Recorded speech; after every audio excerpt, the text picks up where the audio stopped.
جدو وين الماما؟ طب اسمع قولها أنا شاطر. I didn't want to leave my home. We were comfortable. We had power, food, and water.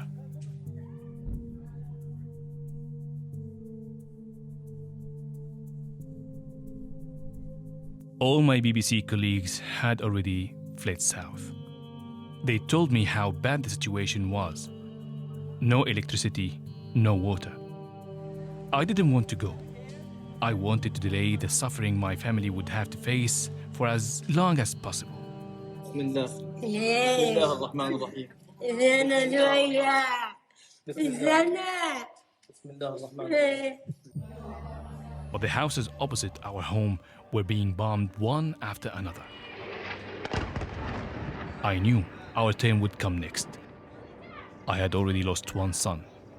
I couldn't risk losing another.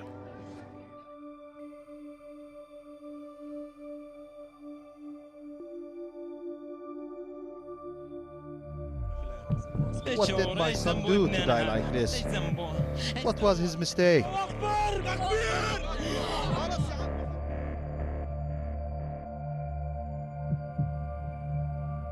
In the rush to go, we didn't even close our front door. Then we started our journey through hell.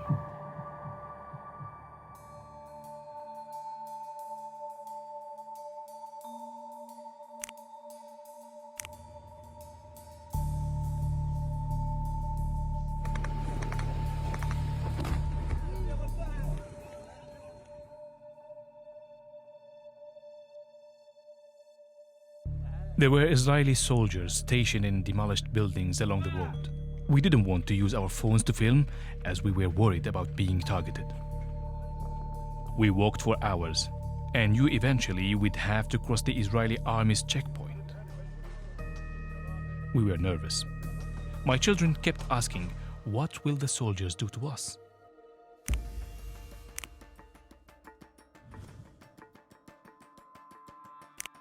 We came to a stop about a kilometer from the checkpoint itself, joining a long queue of people that stretched across the entire width of the road.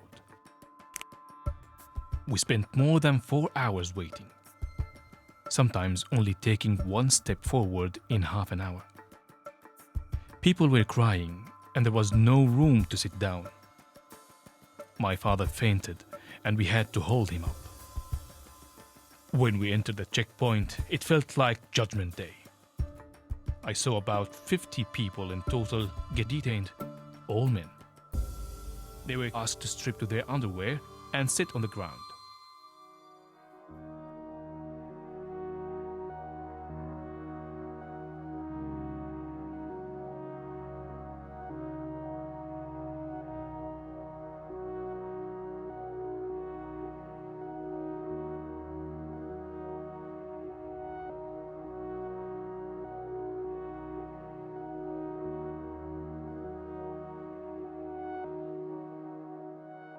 A few meters beyond the checkpoint, I saw 4 detainees in their underwear being blindfolded.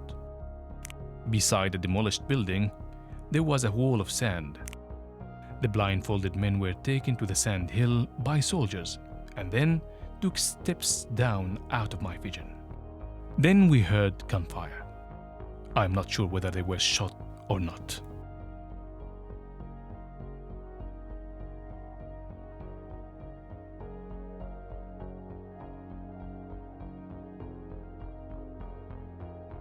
Further along the road, I saw corpses and rotting body parts. I saw about 10 bodies on the ground. They were covered in flies and being eaten by birds, giving off one of the foulest smells I have ever experienced. I screamed at the top of my lungs, telling my children not to look. I told them to look at the sky and continue walking.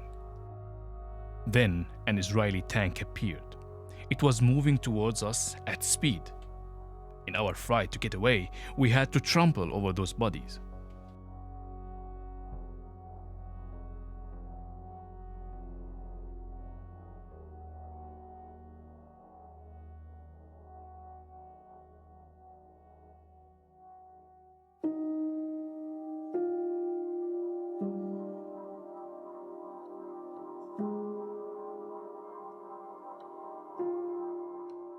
The weather was freezing. It was the coldest night I've ever experienced in my life. I had to take off my shirt to cover my youngest boy, Jehad. The next morning, we set off early for Khan Yunis, taking a donkey cart ride for some of the journey. At Deir al-Balah, we got on a bus with a capacity for 20. There wasn't enough room for us, so some of us clung to the doors and windows.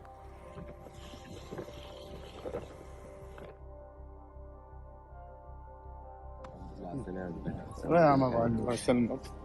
كيف حالك ابو؟ الله يسلمك. الله يخليك جامد زين. الحمد لله رب العالمين الحمد لله. والله الحمد لله. بين الله بين الله. بين الله يا كبير. كنا كلناه في المعركة. ايش بدنا نعمل؟ بين الله. خلينا بخير. الحمد لله.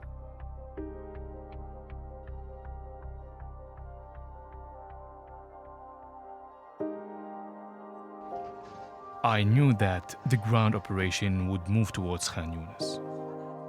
I knew there'd be nowhere safe.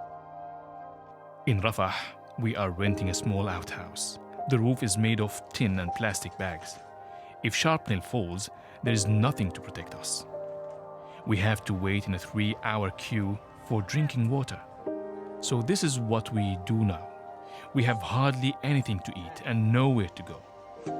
All I want to do now is leave Gaza and be safe with my children.